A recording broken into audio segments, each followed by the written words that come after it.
It's Friday. It's pre-recorded. Now the show Dozens Love the 9 Years Podcast.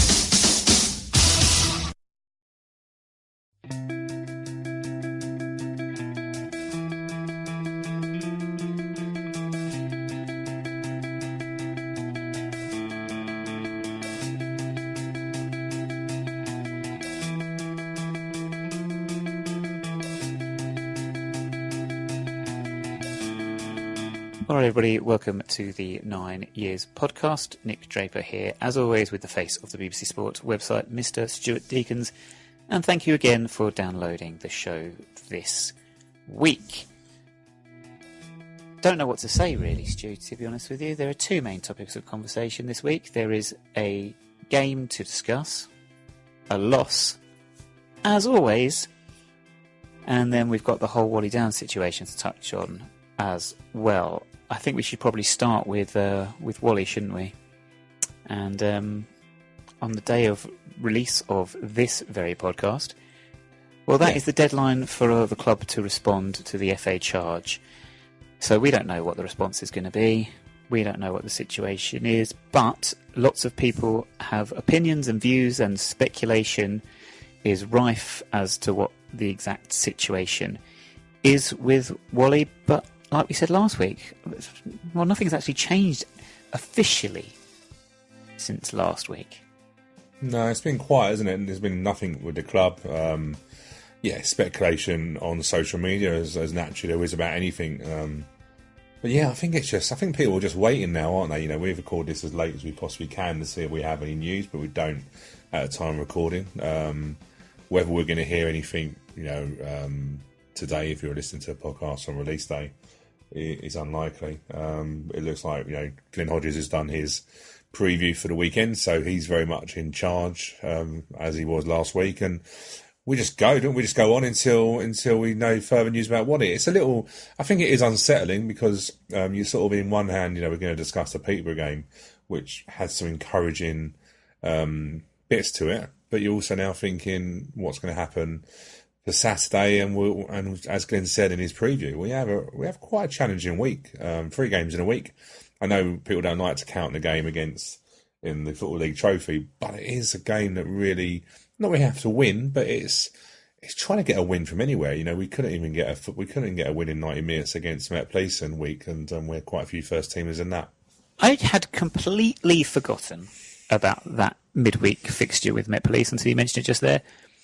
How foolish of me. Stu, technically, we have won a game because we lost to Milton Keynes in the Cup, so we can't then turn around and say going through in the London Senior Cup on penalties is not a victory. So should we not be spending an hour this week discussing the momentous first win of the season in what is one of the hardest places in football to go?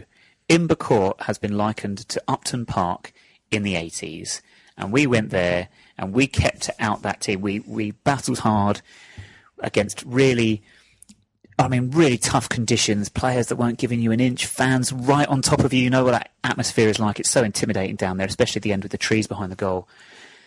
We took it to penalties, great effort to keep them out, keep a clean sheet, and then we held our nerve. So I think, yes, let us celebrate the first victory of the season that, as I've just said 90 seconds ago, I only just remembered. Well, hey, look, it's not a first team fixture. However, we could put first team players in, so I think we classed it now as a first team game. And I'm very much like you after the after your appearance on Love Sport Radio on Sunday, in a positive mode and looking at everything positive. I just think that's how we go now, because I can't be bothered to keep looking at how many games we haven't won and how many times 11. We haven't kept a clean sheet. Yeah, see, you still know. But I think you just have to look at any positives. Do you know what I mean? Like, again, the positives is Plough Lane looks like it's erecting very well at the moment. I think it's great. Strange use of language that is. It's erecting very well. The steelwork is amazing at the moment. I think I can just visualise this ground, even though it did look a little bit like IKEA, didn't it? with the shots of the. There's lots of bored-looking husbands and boyfriends walking around. Yeah, I literally, I don't know if you're like me, but I'm quite sad. I was naming people. People think, oh, that's a Nick, that's Kev. There's Mark in the corner. Don't know what he was doing in the corner. But yeah. What the hell is Mark doing in the corner? I don't know. But Nobody puts Mark in the corner. I love the way these shots, these promotional shots where they just put random people in like Wimbledon shirts. It's very much, remember when the first time we were thinking about going back to Plough Lane and they brought out that famous picture we all know now that basically the ground's never going to look like. But you saw people in Wimbledon, you saw players in Wimbledon kits. I think for a moment you saw Kwesi thinking, how the hell was he going to be here? Then we forgot he's on a 3-year contract. So of course he's still going to be here when Plough Lane, well, technically he probably won't be, but you never know. But yeah, there's lots of positives. We're going home. That mock-up of the stadium also had Liam Trotter running. I was just like, it was a still picture. So it was a still picture, so technically he wasn't running. But yeah, thanks for clearing that one up for me. Thank you. Like he was having the motion as if he was running. Yeah, he did that all season, didn't he? When he was with us, I don't know if he had any motion when we had motion to take himself onto the field and then off it again, I guess. But yeah, it's positive. It's a positive world. Everything's positive. Let's not look at the league table. Don't look at the stats. Don't bother with all that rubbish. We are doing well. We won a game. We won on penalties. We did. We Met Police is a tough place to go, like I say. So I think we should commend ourselves on that fantastic victory. Have you been in that area? Many times. You like it to West Ham? Oh, my days. Yeah. Yeah, it's definitely not West Ham area. It's probably one of the poshest areas you can go to. Hold on. It's 2 stops on the train from me. Yeah, and you're in a posh area. Really? You sit in the posh seats and you're in a posh area. You've been to my flat. You know what area this is like. It's a shithole where I am. It's a lovely place. Okay. My area is a very, very nice place, but the immediate surrounding area where I am at this very moment in time is a bit of a shithole. Anyway. Hey, look, when you compare it to Crawley. Or Watford. Oh, Watford. What happened to Watford this week? Oh, they lost. Never mind. Poor Watford. Nope. Okay, anyway, positivity. Gone well, my God. This is what this horrendous season has done to us. This is how far we've gone all over the shop already inside the first 8 minutes of the podcast. We were discussing, yes, we did get that victory, like you say. It is positive. We do have a win of some description to discuss. But, like you said, Stu, we can't disguise or hide from the facts. It is 11 games in the league without a victory, and it is 1 win in 17 league games, and I did a bit of maths. So we are officially a quarter of the way through our league fixtures this season, and we've picked up 3 points. So from the remaining 33 games, we need to, in my head, pick up 45 points to hit a safety target of what I think will be 48 this year because of the reduced league. So that's a big ask. That is a big ask. And here's a question, because a lot of people are still pointing to the fact we had this really difficult start. I think when you're in October, you've gone beyond a start at this point. But the teams we've played, Ipswich away, Sunderland away, Peterborough away, Coventry away, Rotherham at home. These teams, Bristol Rovers, who isn't in there at the moment. But that's fair enough. That's a fine argument, except for the fact, after 11 games, you would have expected to have picked up a win at some point, no matter who the opposition is. Even Derby County, when they had that horrendous Premier League team, had picked up a win by this stage. Yeah. 3 points is it's not fair. If it wasn't the fact that Bolton were in our league and trying their best to finish on minus points for the season, we would be rock bottom, well away from anybody. So if you take Bolton out of the equation, we are literally adrift, aren't we? That's the problem. Southend don't count; they're going to finish down with us anyway. But the concern already is that we're already 6 points from Tranmere. Pompey don't count. Pompey won't be down in the league, that part of the league all season. They'll probably sack their manager very soon, and then they'll move up the table. And then you've got Rochdale, who are 7 points above us. So the problem you got is we're playing 6 pointers the whole way through this first part of the season. Saturday's a 6-pointer. If we don't get anything out of that, then you go into another 6-pointer at Southend, and you don't want to. What you don't want to do, you don't want to be too far adrift, because every time you're more than 1 win away from there's no point. If it's the worst thing would be, and I know we want to look for our second win of the season, but realistically, if we don't get a win on Saturday and Rochdale beat us, then they're out of the equation. Then we are adrift massively, and psychologically that can eat away at players, and that's where we are at the moment. I think it's as much to do with I think it's much to do psychologically than it is actual sort of the ability wise. And what I mean by that is, if you look at Peterborough on Saturday, we only started playing at 2-0 down, and that's been a consistent theme. We seem to be only able to play when we're losing it. And Glyn Hodges has already said it. It's very easy to sometimes play when you're 2-0 down, because there's no, there's no pressure on you because you're expected to lose. So I think psychologically is our biggest problem, and we need to make sure we don't get cut too far drift down the bottom.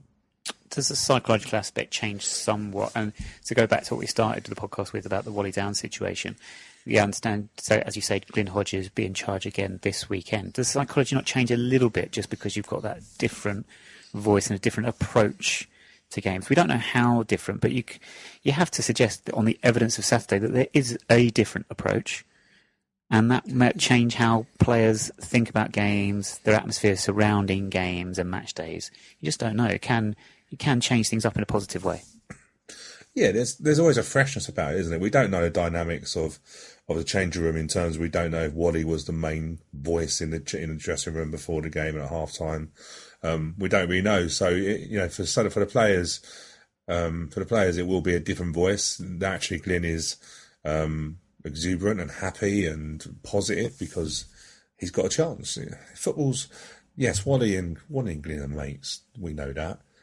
But also Glyn wants to be in charge. Glyn's aim is to be in charge of a football team, and he's got the opportunity now. And in football, you have to take your chances when they come. So he will be looking at it that if Wally doesn't return, then there's a chance for him to showcase his skills and get that job. There's no guarantee he just goes from assistant manager to manager. There's no guarantee with that. Yes, there's that would be the ideal situation if that situation arises. But yeah, I think there's a fresh voice. I think Peterborough, the problem with Peterborough is a free hit. We lost the game 3-2, but actually Glenn's come out there with quite a little bit of credit because of what the substitutes he changed, the shape he changed. But we could have got smashed at Peterborough, and we probably would have still gone, well, look, John, what we were expected to lose. Now we go into a Rochdale game that we actually have got a chance. And you rightly said, you can't play 11 games a season and keep, this continuous thing of we've played all the tough teams in the division. Well, that's going to run out very soon because we're a quarter way in the season. So give it another 9-10 games and we'd have played everybody near enough. So we've got to start doing some talking now. Well, indeed, in 11 games' time, we'll be halfway through the season. This mentality, though, you mentioned free hit there with Peterborough, no one would be surprised if we'd have beaten. I really don't like this mentality. I've thought about this, and what made me think about it was Chris Wilder after the Sheffield United game last week, when their goalkeeper had an absolute mare, made a horrendous mistake which cost them a point against Liverpool. And Chris Wilder was afterwards, it was just like no sympathy, no arm around the shoulder. He wants to be a Premier League goalkeeper. He needs to do better. And I was thinking that is exactly the mentality you should have. So whilst we look at these 6 away games, because it is played 6, lost 6 away from home, one of which we won't discuss really, but you know which game I'm referring to, and it was still unacceptable and unforgivable. But the other 5, yes, Fleetwood, Ipswich, Sunderland, Coventry, Peterborough. We've lost all of them. We can't just accept that. The old Wimbledon would never have accepted that. The old Wimbledon relished going to these games and causing upsets. What was our record like at Highbury? Pretty good. Came up on my Facebook the other day, the 4-2 win at Stamford Bridge in '96. These aren't the same levels, obviously, but the mentality is the same, surely. Every game is an opportunity for 3 points. It is, but it runs through sometimes with the fans as well, because it isn't the club that has said that. Us as fans have gone, well, we played all the teams that are in the top 6 or top 8. That's just it's sometimes looking for excuses. You're right in what you're saying. Sometimes it's not about excuses. This is why I suppose you and I are very much old school Wimbledon. We don't really accept that we're inferior. Yes, we know we haven't got a lot of money. We've never had a lot of money, but you fight and you battle, and we've had many teams throughout the years. Not necessarily, I suppose, since we've come into the league, and you could argue in the conference, we didn't really have a team that was technically better than your Lutons of the world and Fleetwoods and that, but we worked harder and we went on a run. So I think as fans, we don't easily accept that you should automatically lose these games, but it has crept in. It has crept in because no matter, you can't help the fact that budget keeps on getting mentioned. It's used. Eric used to use it in his table, in the budget, in the league table budget. This is where we sit. It's crept in. It's crept in, that mentality, and it's very difficult. I think this Wally Down situation has sort of, I've seen on social media where people have gone, the old Wimbledon would stick together and we wouldn't do one of our own, and we'd help them. And I suppose it's now a case of, are we the old Wimbledon or are we the new Wimbledon, or are we a bit of in between? Yeah, we're going to jump around issues here, I feel, because there was this mention of how the old Wimbledon used to do things in relation to the Wally Downs incident. Fans were discussing it on social media. Vinnie Jones got involved in it as well, and said words exactly to that effect, which is again fascinating for me, because the old Wimbledon would never use budget as an excuse. And I have to be honest, and people are going to say, oh, here's Nick with his anti-Wally Down sentiment whatsoever. No, I'm going to criticise Wally in exactly the same way I criticised Neil Ardley when Neil Ardley came out and said we're going to finish in the top 10 with a championship quality striker in Kwesi Abaya. Wally Downs comes out at the start of this season, meet the manager, correct me if I'm wrong, he said about the budget, we've got no money because the previous regime spent it, and it felt like excuses were being put in early ahead of the game, and I don't like it. Like I said, Neil was not allowed to use budget as an excuse. Wally can't either. I agree, and it did feel like an excuse. It did feel like, the previous regimes overspent, but then he forgot to mention that he put a bonus in. I'm not saying I'm sure he had a say in it, but we put a bonus in at the beginning of the year for them. If they stayed up, they got an extra some money. So that outweighed the budget. Did they need what incentive did they need a financial incentive? Is that what they get paid their salary? Some of them get paid very well. That bonus didn't really sit right with me, if I'm being truthful. My attitude is, you got us in the mess at that time of the year, you get us out of the mess. I'm not going to give you an extra £1,000 a week. I'm not saying they did get an extra £1,000 a week, don't before you quote me. But ultimately that did eat away into the budget. But then there's lots of things that eat away into the budget.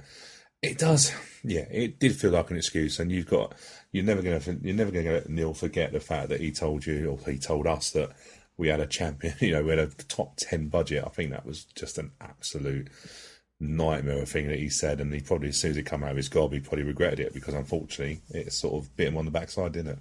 Just a tad, just a smidgen, it did. But Wally, as we say, Wally is not in charge for the time being. So what? And we talked about change of mentality. So what was the change of mentality on Saturday? There were two things I point to. One was the fact that we actually had more possession than an opponent, which I don't think has happened in, I don't know how long. Quite substantially more possession. And then the other thing with Glyn Hodges on Saturday was substitutions at half-time. No waiting around, no messing about, change of shape. And Pinnock and Wordsworth on more attacking intent, perhaps. Yeah, definitely. And Pinnock obviously come back from sitting on, well, he wasn't even sitting on the bench, was he? He was sitting in the stand. They're comfortable. They're more comfortable seats, to be fair. Sitting, having done his shopping with his bag for life at Tesco. McLaughlin had come in from nowhere, really, didn't he? So he come in. The interesting thing was that how do you pronounce his name? The 37, Asui, I don't know. I think Osu. That's it, Osu. I looked at his name and thought, I can't pronounce it. So Osu come in instead of Guinness Walker. That's an interesting one, because Glyn, obviously, we don't know how much say he had in the team selection. However, he made some really big calls, didn't he, early on? Hartigan was dropped, he brought Pinnock in, he brought Pinnock in, he brought McLaughlin. He actually started picking a pie, although you could argue that there were injuries, so that sort of forced his hand a little bit. But the choice to take Guinness Walker out of the firing range was quite an interesting one. It's sort of one of those ones, Waddy very much went with the same as, didn't he? He didn't make too many changes to the back five as such, but Waddy did it really straight away and made a change. So I think possession stats are good. I think the only thing that didn't change, unfortunately, was still we've got a tendency to shoot ourselves in the foot by just making horrendous errors continuously, which is frustrating because Peterborough can carve you open with their own ability without you trying to help them out as well. Yeah, I mean, we were more open, we were more attacking, but that left us more vulnerable at the back. And in terms of chances and opportunities, I mean, Peterborough could look at the statistics and say, how is that only 3-2? Something like twice the amount of shots as us, and I think statistics had them as having something like 5 what they term clear-cut chances to our 0. So they hit the bar as well. Nathan Trott was a good shout for man of the match, but the errors they say there, defensive errors, we were guilty of giving possession away. That's what we got punished for, wasn't it? You could argue all 3 goals actually.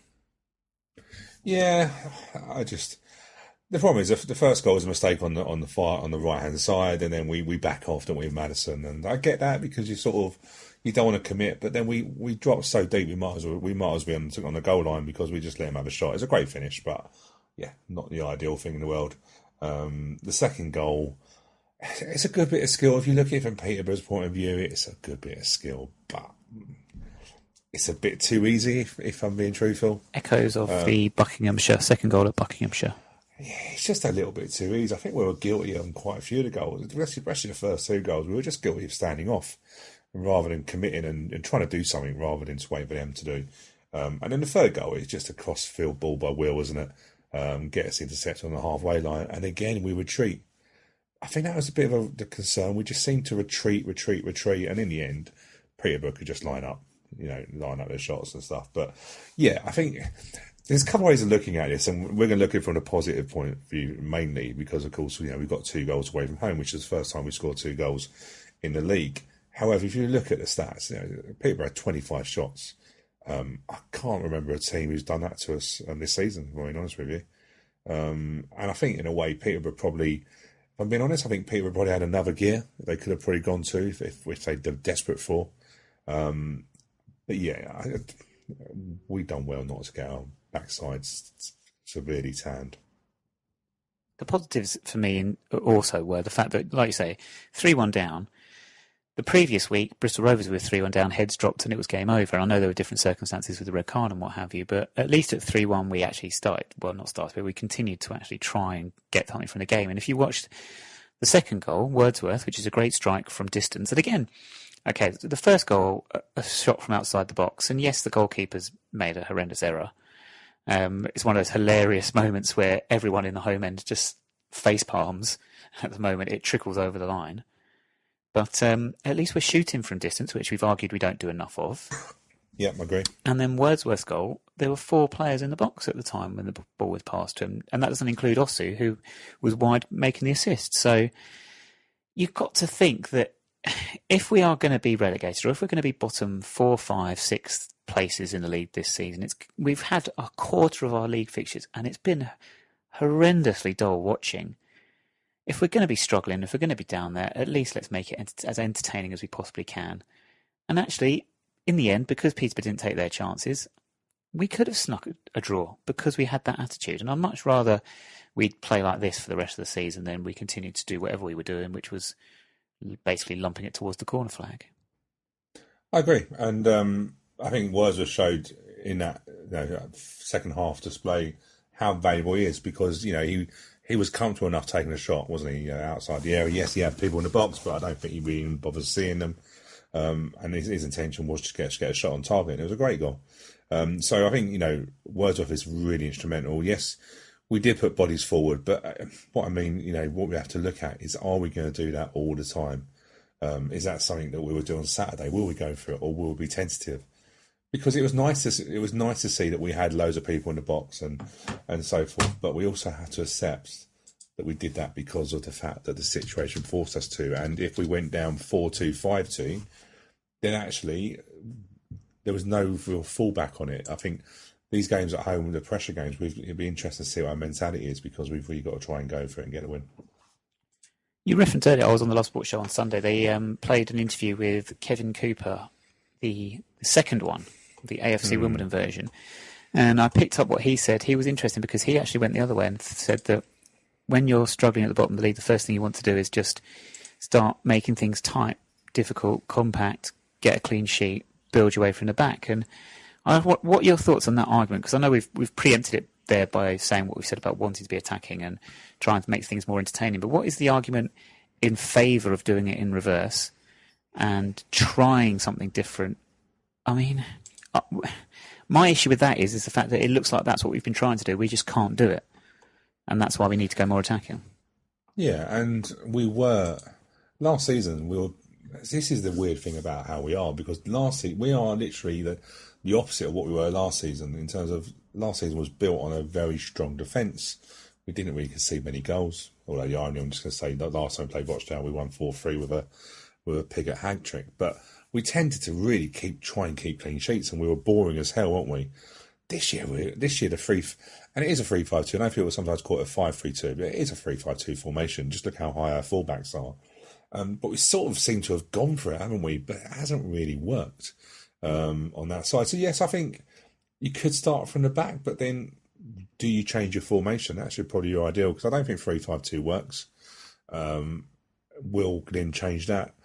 I suppose we just got to try and score goals. I don't feel as confident that we can keep clean sheets. That's my worry. And I was looking at the clean sheet stats actually earlier. It's quite interesting because we have literally kept clean sheets in 9% of our games this season. So that's the lowest. Southend are 10%, Tranmere 20%. But 9% of games we've kept clean sheets. So we're not very good at doing it. The interesting thing I will say, to give you a bit of a stat, 'cause you know you like a stat, don't you? We actually have only failed to score in 9% of our games this season. So we tend. The funny number is it's number 9. That 9 number again. 9 number is popping up all over the place. As a quick aside, Stu, I said this a few weeks ago. Every time I watch TV or listen to the radio, someone references 9 years. Today, teaching some drama, and one of the girls has written a monologue, and she said 9 years. I was like, what? I've been married for 9 years. I'm thinking, I bet you have. It's like someone's trying to send us a message. Anyway, sorry. 9% of game. So we played 11 games in the league, and you saying that we have scored in 91% of them, but we have conceded in 91% of them. Yeah. So we tend to, in our games, if you fancy a bet, both Why? teams score. Why? Both going to get us in trouble. Both teams, well, let's not go there, but both teams to score is quite a good bet of us, because that's what tends to happen. I don't know. I think it's very difficult to. Glyn has said that he's been working on the forwards having extra time to shoot in practice, and also with the defence. But I just think the defence, sometimes they're just so much under pressure because we don't score. It's a vicious circle. When we score early, we don't tend to get the second goal. So I think I think Glyn will be more thinking about, hey, look, do you know what? We know we can score. We actually score quite a lot of goals for the league for where we are. We've just got to get that second. We've got to get that breathing space. It's like little small milestones, isn't it? We finally scored 2 goals in a game. All right, we were 2-0 down when and we won a second half effectively. But we have got the second goal. It isn't the second goal to go 2-0 up. It was the second goal to stay in a tight game. But I think you just have to. There's no point putting players like Force and etc. on if you're not going to look to score goals. But we're not good enough. We're not good enough to keep a clean sheet. That's the problem. Who had the best week for us then, in your opinion? We will base this on last weekend's game with Peterborough and not the midweek win against Met Police, because as much as we try and convince you otherwise at the start of the podcast, that means absolutely nothing. I want to say there's loads of people stood out. I'll go for Wordsworth having the best week, purely for the fact that he would, a lot of frustration that he would have had. Although I've just been trying to find it. What I would say, Wordsworth is not short of self-awareness, or he's not short on a bit of, he's not modest, is he? Because I don't know if you saw the quote that he said that he was quite, and I'm going to paraphrase him here, but he said that it was quite important last year when he come back, and he was a big part of the staying up. So he's not short of confidence, and that's good because we need confident players. So Wordsworth would be my choice. I have to say at this juncture, Pinnock, because for the last few weeks we've been discussing the fact that he'd been left out of squads and disappeared, and that might be it for him. And then clearly a different manager picking the team maybe, and all of a sudden it's looking a bit different. So I think it's only fair that having on the other side, I have to reference the fact of when he's brought back in, and he does score a goal. If you don't shoot, you don't score. So fair play. And also he had a great Sunday because he was able to perform in front of a packed restaurant and show his vocal skills, wasn't he? Did you have a problem with this? So Mitch Pinnett basically put this on his Instagram. He put this story on his Instagram. He'd obviously been to some, looks like a mate's awards dinner or something like that, and he was basically just having a laugh. He was having a laugh out and doing a bit of karaoke as well. Did you have an issue with that? I didn't have an issue with him doing it. I just thought, don't put it on Instagram. Yeah, I heard what you said on Love Sport on Sunday. Hey, look, do you know what? We as fans, right? We like to have that little bit of an insight into players' wells, don't we? Social media is such a big thing, Instagram and stuff like that. We'd moan if they had all private accounts, so we can't then also moan that they then show things that we probably don't want to see. Hey, look, do you know what? He's a bit of a lad. He's confident, isn't he? You know, do we want these players to stay in? I suppose we look at our own work situation. We all have social lives.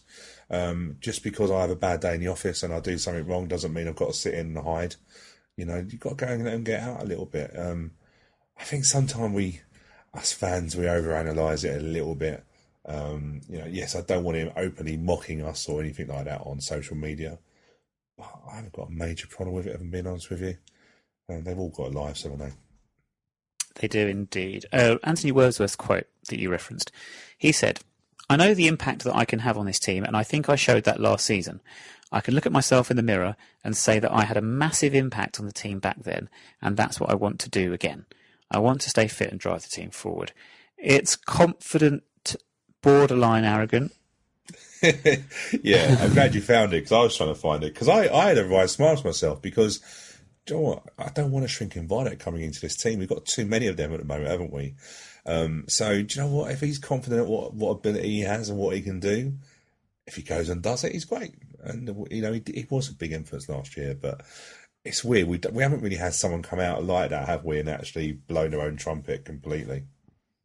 No, I don't know when everyone says you're right. Sorry, because yes, you are absolutely right, and we do need a character like this. Like we've always said, we are a team lacking characters, and one thing you cannot accuse Anthony Wordsworth of not having is character. I can accuse him of never actually ever making a tackle, but that's another issue. And that's not to say he doesn't try; he just can't physically seem capable of doing it. It's hilarious, but anyway. My other point would be, every time I hear the phrase "someone blowing their own trumpet," I just think of Sonia from EastEnders. I think I can't help it. I'm just gonna find that funny now for the next 5 minutes, and you can say whatever you like, and I won't be paying attention, which is kind of weird actually. So let's not go down that road. Who had the worst week for us, in your opinion? Wally. No, I hate saying it, but I think Will didn't have I don't think Will Noga had a great week. Do you know what? I'm so glad you said that, because that was the name I was going to say.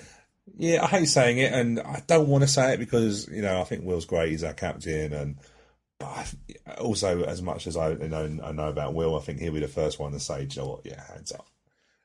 It wasn't great," and I think that would be my shout for Will. Yeah, I just agree. I can't really say any different than that. There's a couple of errors. He's got to make mistakes. He'll hold his hands up to it. I know he will, but needs to cut his errors out. That's what I'm going to say. They can't carry on making them. But anyway, best result elsewhere in League One for you last week? I didn't really look, if I'm being honest with you. So I've got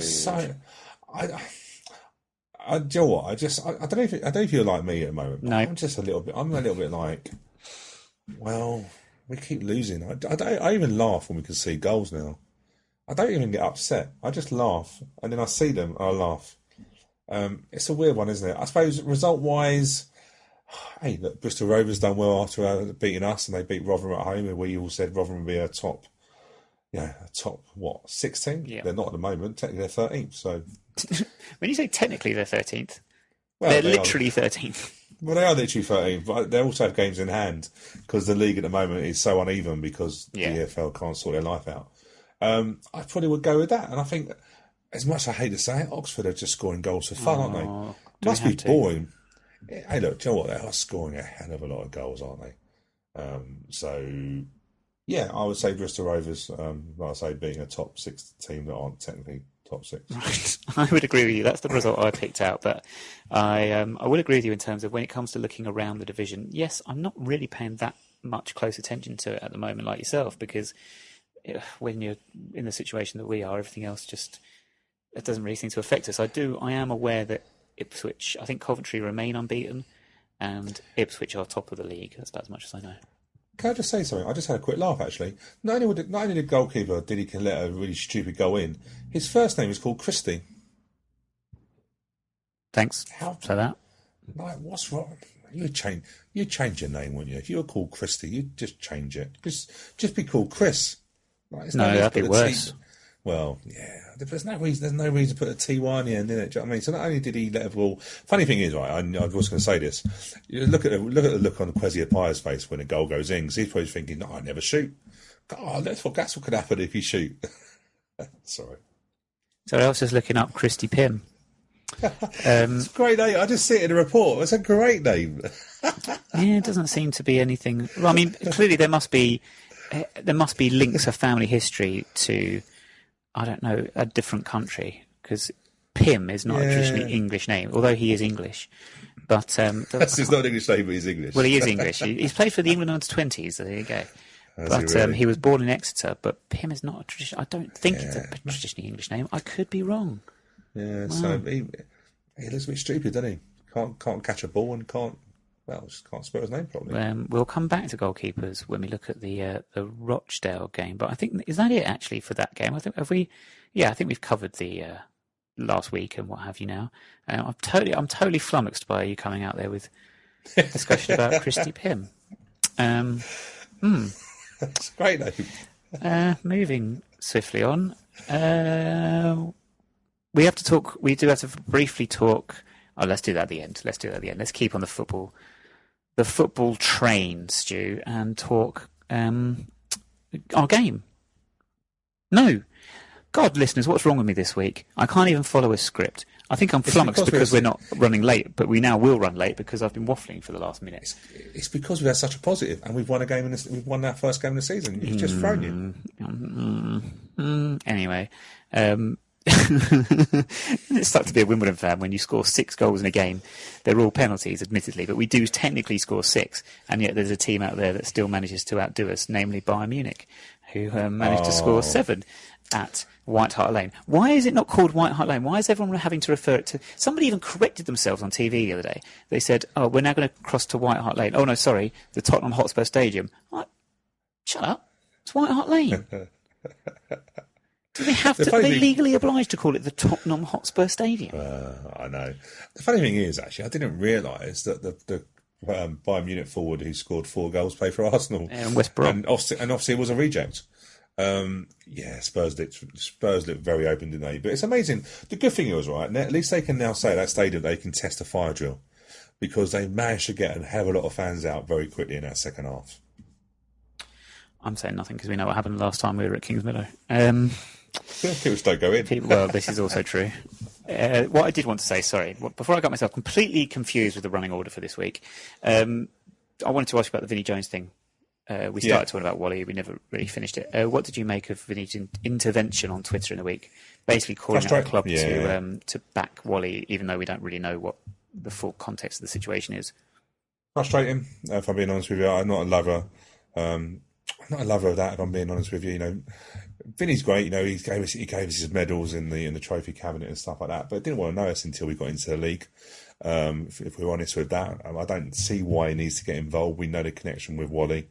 Wally hasn't really said anything.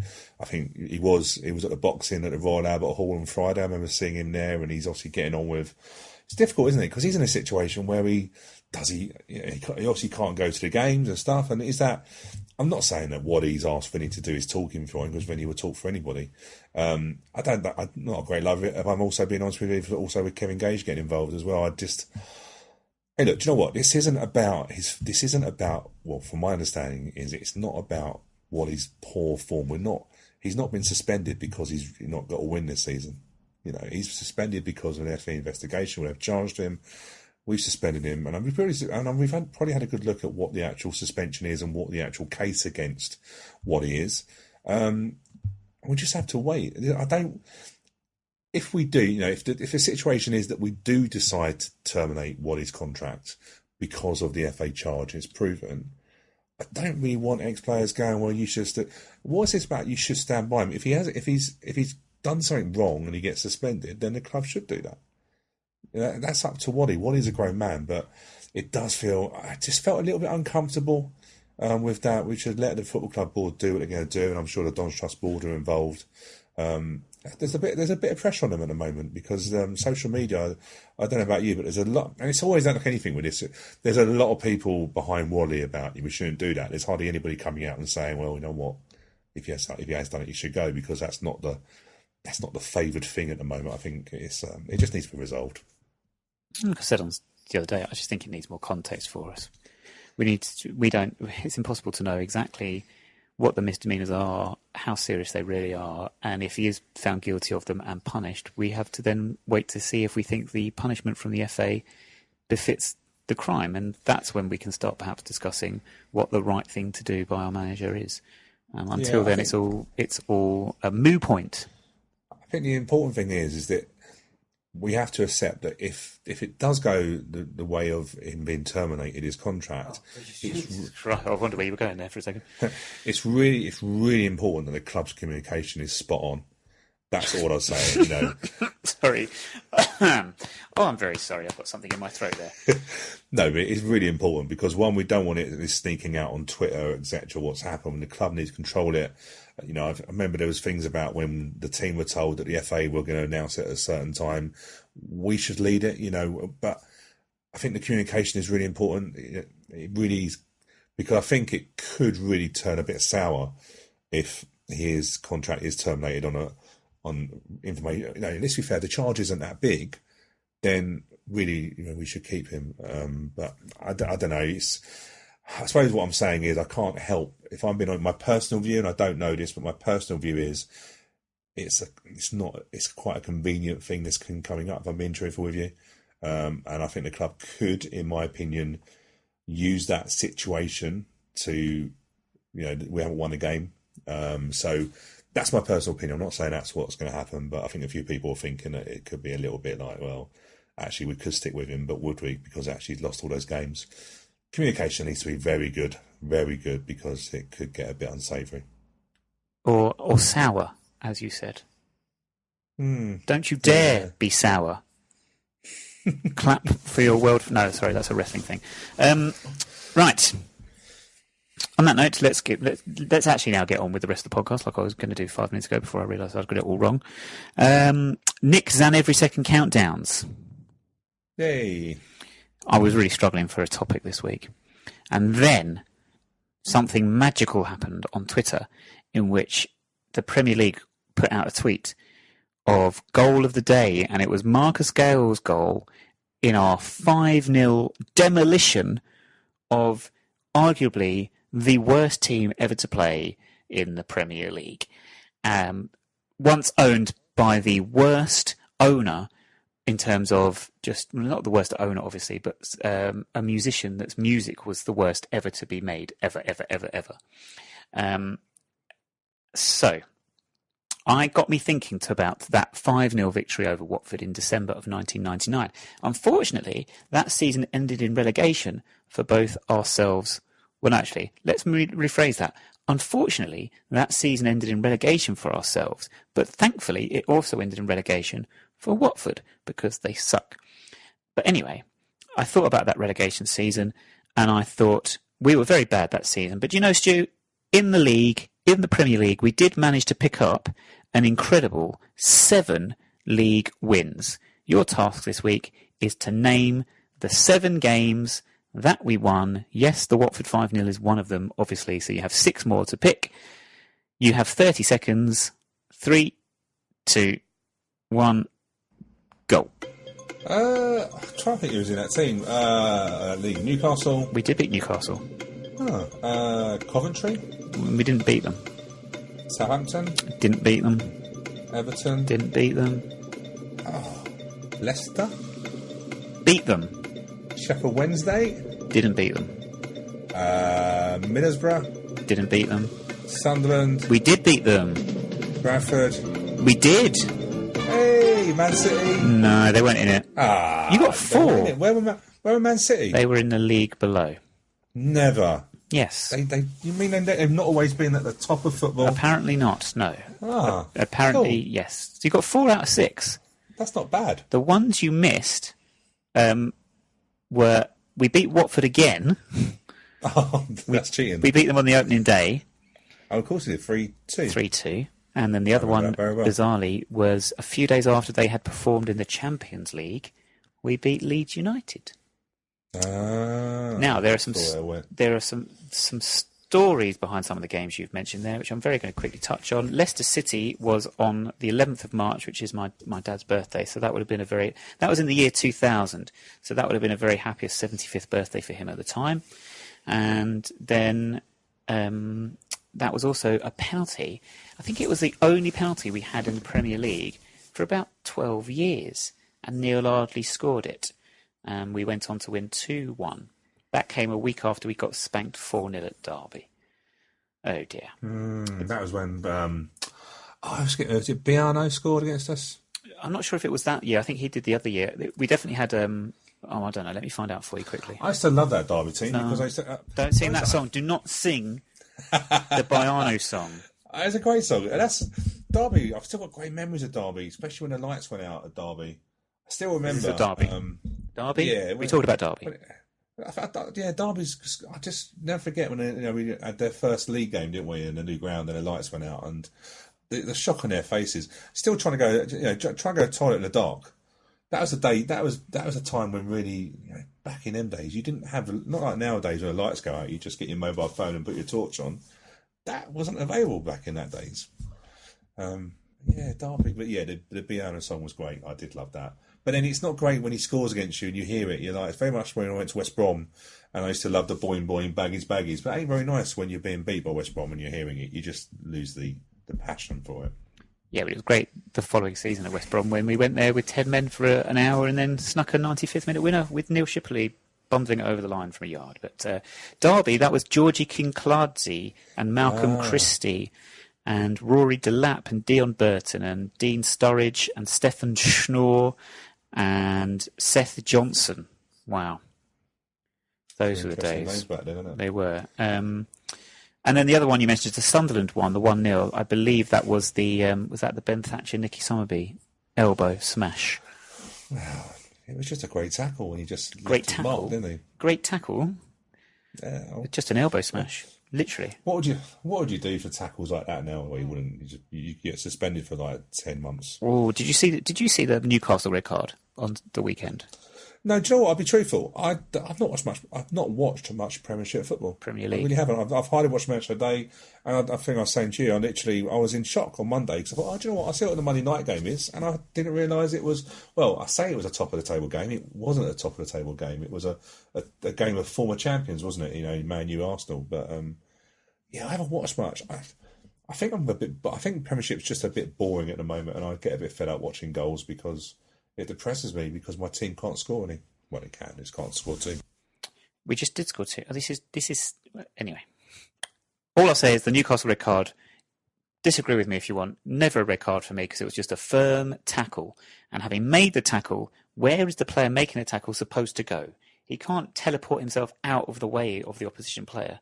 He's going to make contact. So ludicrous. I was never a red card for me. A booking, fair enough, but no, not a red. Anyway.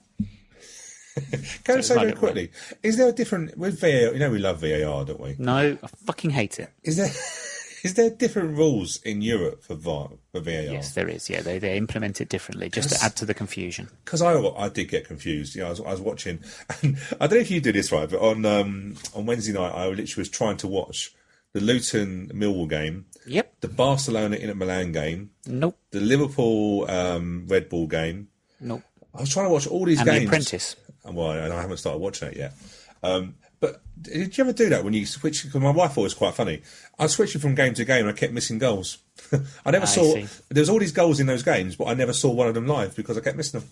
Dear me. I had the one game on, which was, of course, Luton. Everybody's second club, Luton Town, playing Millwall. So, of course, I was watching that, obviously. And yeah. Luton are doing well, aren't they? They're doing all right. Doing better than Barnsley. Okay. Yeah. How can you compare Luton and you can? They both went up, didn't they? Yeah, but also Barnsley were on TV on the week on the weekend, and I actually sat and watched it. And I'm sorry, Toby Sibbick, God love you, not a centre midfielder. No, just not. Just no. He's going to get lost in games. He's going to get beaten up. He got lost at right back, didn't he? So, yeah, I don't know, but yeah, no, it's I just can't believe it. I didn't see one goal. I don't lie. I did see one goal. I saw the Suarez volley for the equaliser. Yeah, Barcelona not doing too great this year. That's because they play in Palace colours. Yeah, a bit of a checkered. They got like a Croatia sort of like design on their kit this year. But their away kit, their yellow away kit looks quite smart. Actually, I'd love that to be our yellow away kit. What really irritates me, because I don't like this team, but Arsenal have a blue and yellow away kit this year. Yes, and it looks smart as anything. If that was our home kit, I'd be in love. Well, hey, look, just by magic, we will go to Plough Lane and we will have a new kit because our first home strip and our away strip is due to change next year. So we're going to a shiny new stadium with an IKEA background with 2 new kits. And I can exclusively reveal that whilst we are going back to Plough Lane, we're also going back in time with our kit next season, and it's going to be made by Tempest. So yes, if you want your yellow and blue string vest, they will be on sale for £65, and they will survive at least one good wash. Anyway. Hey, you haven't got to go to a museum to see the old kits, have you? This is true. Moving on, we have a visit. We have a home game at Kingsmeadow. Do we? On Saturday. You spoiled it. Against Rochdale. I'm very sorry. Rochdale, whose own stadium was subject of a bomb scare in the week, bizarrely. Apparently the device that they carried out a controlled explosion on was non-viable, and therefore it was christened Liam Trotter. See, I was thinking of all these jokes, and I'm thinking, no, it's not appropriate, and then you go and do that. He's gone now, it's fine.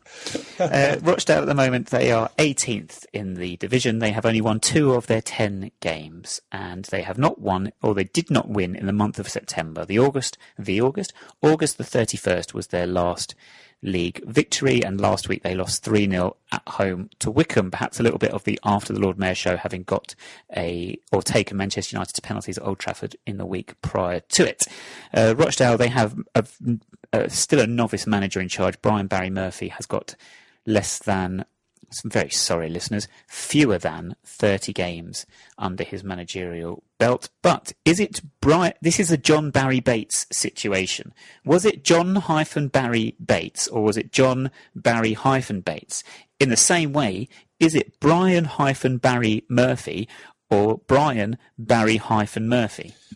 You've thought about this way too much, haven't you? I love things to do with punctuation and grammar. I don't know, to be honest with you. Just call him Brian. I think we'll call him. What if it's Brian Barry? The Rochdale manager, anyway. My big question about this game, Stu, is one: why do we not win this? We will win this game. We have to win this game. Second one is Ryan Delaney is ineligible, I would imagine, against his parent club. So will Paul Callenby come back into the team? Probably. There was nothing on the preview to say that he wasn't. Wouldn't it be funny if Rochdale had forgotten, done really bad paperwork and allowed Delaney to play? Or maybe if they do allow him to play, they probably realise how rubbish this is, which is not really fair. Because I think it's a bit of a worry if they say they're quite happy for him to play. Yeah, he's only our fifth choice. Yeah, exactly. Yeah. It's not going to be a David Nielsen situation. Rochdale, there's 2 things that worry me. One is that their 2 wins this season have come away at Southend and Tranmere, so they've already gone to teams below them, around them, and beat them. That concerns me. And the other concern is Ian Henderson, who just doesn't seem to age and keeps scoring goals. Okay, so with that said, what is your prediction for this? Well, for this the last 2 game? games we played against them at home have been draws. I see it a draw. I mean, honestly, Rochdale are just a horrible team to play because they're not a big team in terms of size. They love passing the ball around. They do, but that's the idea of football, isn't it? If you've not watched us this season, get the ball and pass it. I just think they got Ian Henderson will probably score. I just think it's a nothing game. I think there'll be hardly anybody there relatively at Kingsmeadow on Saturdays. I think that is a little bit at the moment where people are finding it difficult to get motivated for home games. I just see a draw. I hate to be negative, but I just see a draw. We've got to win at some point, surely. I agree, but we've still got 3 quarters of the season to go, so let's not get greedy now. Not get greedy, what a word. Have you looked at other fixtures around the division? I would love to say I have, but I haven't, because again, it just feels like this week has absolutely flown by. But I'm looking now, so I'm going to think on the spot. Interesting games, Doncaster Rovers, Pompey. Pompey, probably, Jacket is probably close to getting his coat now, I would have thought. You can't make that joke again. You did that last week. Did I? See, I forgot. You can't make that joke 2 weeks in a row. Well, I can do it until they sack him. What else is there? Tranmere, Shrewsbury. Why is that big? Oh, because they're quite close to each other, aren't they? So that part of the world, it's sort of they're not far away. Do you know what I mean? Not a million miles, but but mainly I was thinking about it as teams that I still expect to be down in the bottom reaches. So I'll be interested to see how Shrewsbury do, having had a heavy defeat last week. Yeah, and Wickham second in the league. Second, how is that happening? Stu, they've had a multi-millionaire owner that's bought them millions of pounds worth of players. Have you not been reading the Facebook group? Well, I don't think about millions and millions of pounds, because their squad is still not. Hey, look at their squad, and it's not like if you measure Wickham and Peterborough's squad, then I would say Peterborough got a better squad. But Wickham just seems to be all together. Players that we let go that are now doing well, which is what happens, isn't it? And good luck to them. Good luck to them. But yeah. Well, there it is. That is everything done for this week, really. I'll quickly mention the ladies, who beat Enfield Town 3-1 last week. 2 goals from Katie Stanley and another from Helen Ogle, all in the first half. And then this weekend, the ladies are away to Ashford ladies. 2:00 on Sunday in the FA Cup, in the Women's FA Cup at Charing Playing Fields, which I believe is somewhere near Ashford. Yes, come on the ladies. Right, now to the main part of the show, the bit that everybody's been waiting for, Stu. This is the only reason we've done a podcast this week, in truth, and that is The Circle has returned to our television screens. And I'm about 3 episodes behind. So oh my God, I will try not to spoil it for you. I won't listen. There are some new people, so you won't know who they are, but of the current people where you're up to, who are you liking and not liking at this moment in time? I'll be truthful, I've not watched it for so long because my little boy's not doing well. So Tim, I think, is my favourite. Who else do I like? No, Tim's my favourite. I like Jay's mum. Which, if you don't know because you don't watch it, Why do you like her, Nick? What a lovely personality. She is pretending to be her son. So everyone thinks they're talking to like a 25-year-old male, such as myself. However, they are in fact talking to like a 41-year-old woman who is lovely. The lovely ladies. Yes. That's pretty much all I've got to say on it, really, because you're a bit behind. Can't really add more to it, other than if you're not watching it. My little boy's not doing well this week, so we've got it on record, so we're going to watch. The good thing is I can just watch it.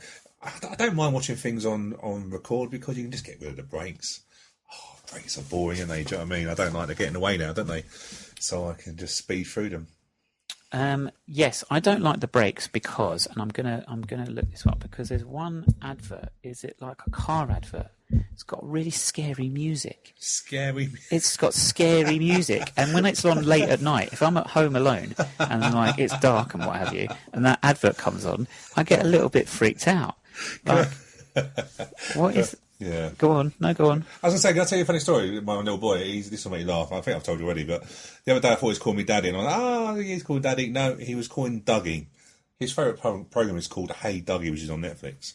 And, all he does now is goes, Dougie, Dougie, Dougie. Does he do it in that version as if he's doing the easy? Well, we did it. He's getting not far off it. What we do, I do a clapping with him, but I do the easy clapping, like that sort of thing, and he copies me with that. But yeah, I thought he was calling me Daddy the other day. But no, he loves Hey Dougie. Everyone's got kids out there. I know a few of my mates have. They will fully understand Hey Dougie is probably the most frustrating and annoying thing ever. But my son's face lights up whenever it's on TV. But of course, I put the football on. I did put a Luton game on, to be fair, the other night, and he thought it was a comedy coming on. You were just introducing him to what football should look like in terms of actually passing, attacking in front of a stadium with atmosphere. But anyway, music quiz caused a bit of a stir last week. Thank you to those of you that responded to us on Twitter at 9YRS Podcast. Baylor Hahn, Matt Haylock and Mark Hendricks all getting in touch to mention that it was indeed Green Day with Wake Me Up When September Ends. Great song. It is. Matt points out it cut out just as the drums were due to come in, which made me look a bit of a dick, pretending to smash them whilst driving. Yeah, and all my missus heard was Nick's voice. I'm very sorry. When I was producing the podcast, I did just want to let the music run, but I couldn't. I had to come in at some point, and that seemed the most logical in the end. So I'm very sorry that I spoke over Green Day, but I'm sure most people would have, at some point, having listened to the podcast, gone back and found a version on Spotify or YouTube or whatever of that song and listened to it in its entirety. So there we go. The release date, a bit contentious. The album of which it was on, American Idiot, was released in 2004, so technically the song has been listed as 2004, but Mark Hendricks is quite correct. The single version was released on the 31st of August, 2005. You see what they did there. But anyway, thank you guys for getting in touch. If you recognise the song at the start of this week's show, tweet us at 9Wires Podcast with the name of the band, the song title and the year it was released. Thank you very much for joining me this week, Stu. Thank you. I guess all that's left to say is Alexa Bliss, bag first, milk last. I hate Milton Keynes. I absolutely hate them more than I hate anything in this entire world, except people that put the milk in first, possibly. We will speak to you again next Friday.